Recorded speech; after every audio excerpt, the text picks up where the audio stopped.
Hello, hello. Welcome to From Impossible to Inevitable. I am your host, Megan Bauer. Thank you so much for pushing play today and spending a little bit of time with me. If you are new to the show, please know that there is a YouTube version that you can watch, and the link to that is in the show notes of every episode, so you can always find that there. I've had something on my mind today. Um, as if you have listened to just about any other episode, you will know that I have been working outside weeding a lot, almost every day. I'm out there for 10 minutes to a collective hour, just bits here at a time. I've found it really meditative and really good to just spend some time out in the sun, out in nature, if you will, even though I can hear cars and, I'm very much in not a rural area. Um, but I'm out of the house and I'm just in the sun and in the breeze and, my fingers are in the grass and in the dirt. And it's been really great. And so many metaphors for life have come to me as I've been outside working on these weeds. And yes, we don't have a big yard, but the weed problem is a little out of control because it just hasn't been a priority since we've lived here. And we moved here in 2020. So we've been here for 3 years. And so there are areas of the yard that have just not been tended to, like maybe they should have been. And weeds, they keep coming back, so I can focus on one area for a while, but then when I turn my focus, another area sprouts up or has sprouted up. So this has been a constant all summer, and I love the metaphors that have come to me while I have been out there. So recently, we have a little sandbox, and behind the sandbox, there's just this little space. It's probably about 8-inch space between the sandbox and the fence. And there have sprouted up big monster weeds, just like towering big weeds. And just because it's like hard to get to, I don't want to be in the sandbox because then my shoes get all sandy and I don't want to do all that. So I've kind of been avoiding this. And then I was just like, you know what? I'm just going to tackle this. And so I started just breaking off the tops of the weeds and just like breaking them down into kind of like, manageable pieces that fit into my bucket because I have this like bucket that I carry around for all of my pickings. And I've just been breaking them down into smaller pieces until there's not so many leaves, weed leaves, covering the stem that goes down to the root. Because if I were to just, try to reach in there and try to like grab the root, I've got all of these like weed branches and weed leaves that are just gonna get all over my arms and make me itchy. And I would not love that experience. And so I was like, I'm just going to keep breaking them down until I can get down to the stem and get down to the root. And for a couple of them, I actually had to have, well, I mean, Jake just came outside. So I was like, hey, do you mind just taking the trimmers and like cutting these down? Because they are so thick. Like, really. When I pulled out a root of one of them, I was like, this is like a tree. Anyways, so this space has now been cleared, but it was over a process of a couple of days as I was breaking down the tops and breaking them down some more, and then finally getting to the roots. And then some of the roots were just so stubborn because these weeds have been there for so long and they've just really ingrained themselves into that ground there that we had a really good rain. And the next morning, the dirt right there was just super soft. So I was able to just pull up those weeds and it was really, or those roots, and it was really satisfying. However, that wouldn't have been ready. Those I wouldn't have been able to pull up those roots had I not done all of that prior work of breaking down the tops and keep breaking it down until it was just these little weed stem stumps that I could just pull up after a really good rain. So as I was thinking about that, I was thinking about bad habits and how they seem like these big towering weeds in our lives. And most of the time, when we try to overhaul bad habits, we are just going straight for the root. We just want to pull it all up all at once, and we just want it all over, never to return. We never want to tackle that bad habit again. We never want to, focus on defeating it again. And we just want it all done in one fell swoop, the end. Sometimes that's how we look at bad habits. And we neglect to realize that even if we start by breaking off the first 2 inches of that bad habit and slowly chipping away at it, you're actually making sustainable progress, and you're still getting that bad habit in check. You're still getting it out of your life, even if it's a slow process. Some bad habits, yes, you can like pull them up at the root, cold turkey, it's over.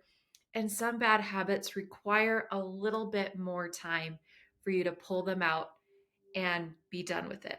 Because I think a few of those weeds, the ones on the end where I don't have to like stand in the sandbox, I could I could pull them out. Like I could reach the root. I could reach the stem where it meets the ground.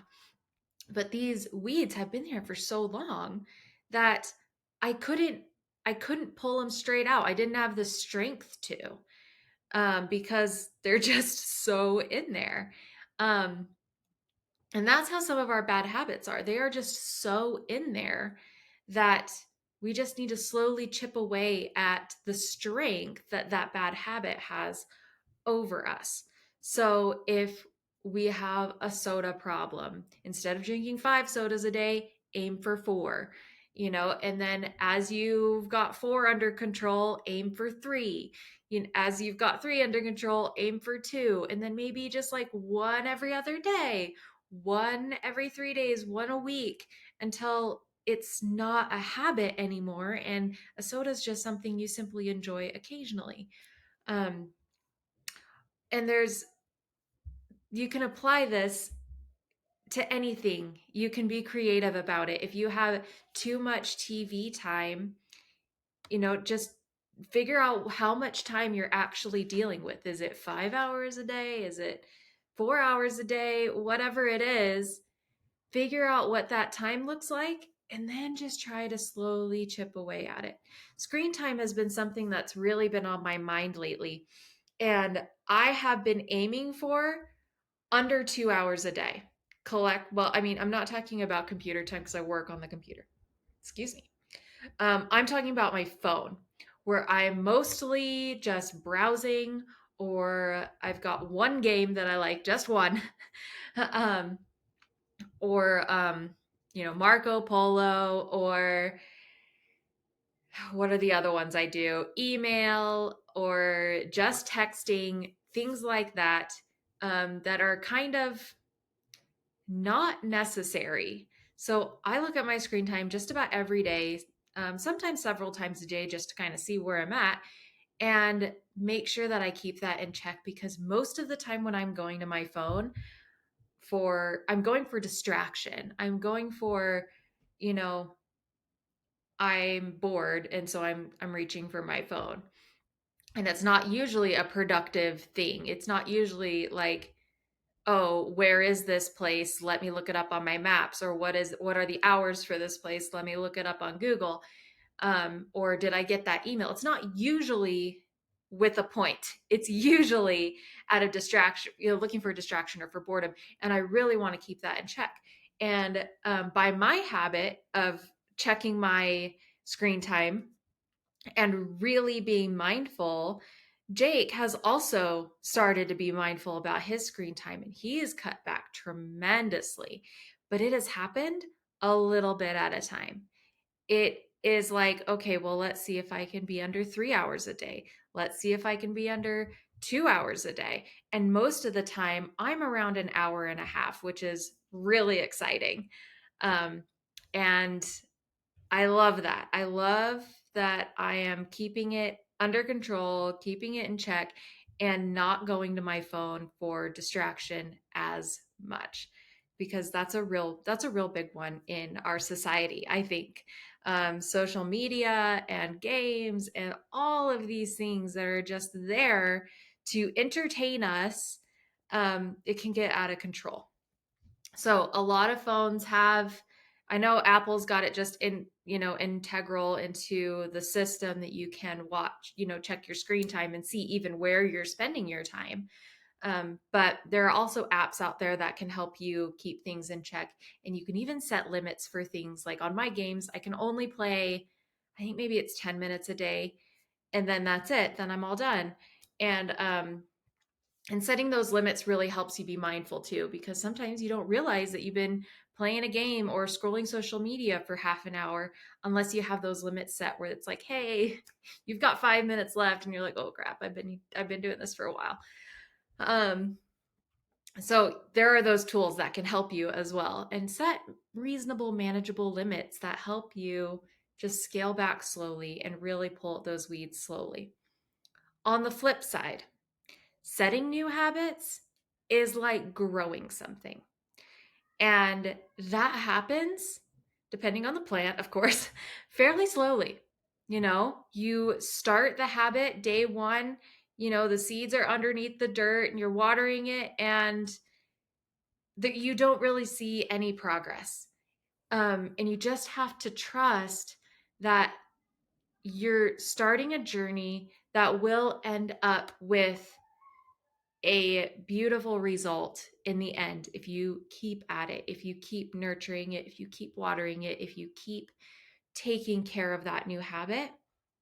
You'll be able to eventually, over the course of days, weeks, months, see the results for that. And you'll just have a beautiful, flourishing plant that may, depending on what the habit is, may or may not require as much maintenance.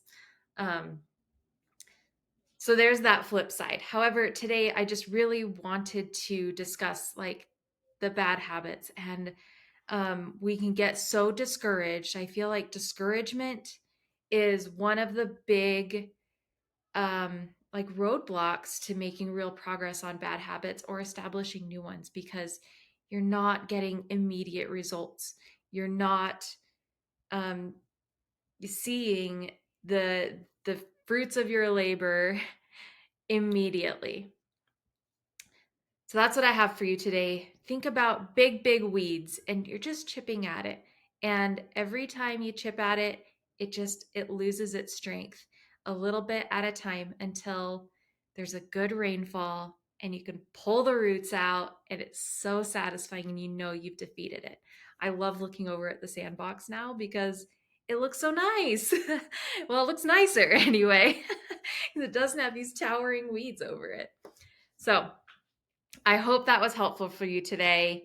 Um, I I love these garden analogies, or these weed analogies. I guess we haven't really gotten into like a garden, but I hope that as you pass weeds in your yard or your neighbor's yard or in my yard, you think about these metaphors and you think about your life, and you make that connection, because it can be really powerful perspective, a really powerful mind shift.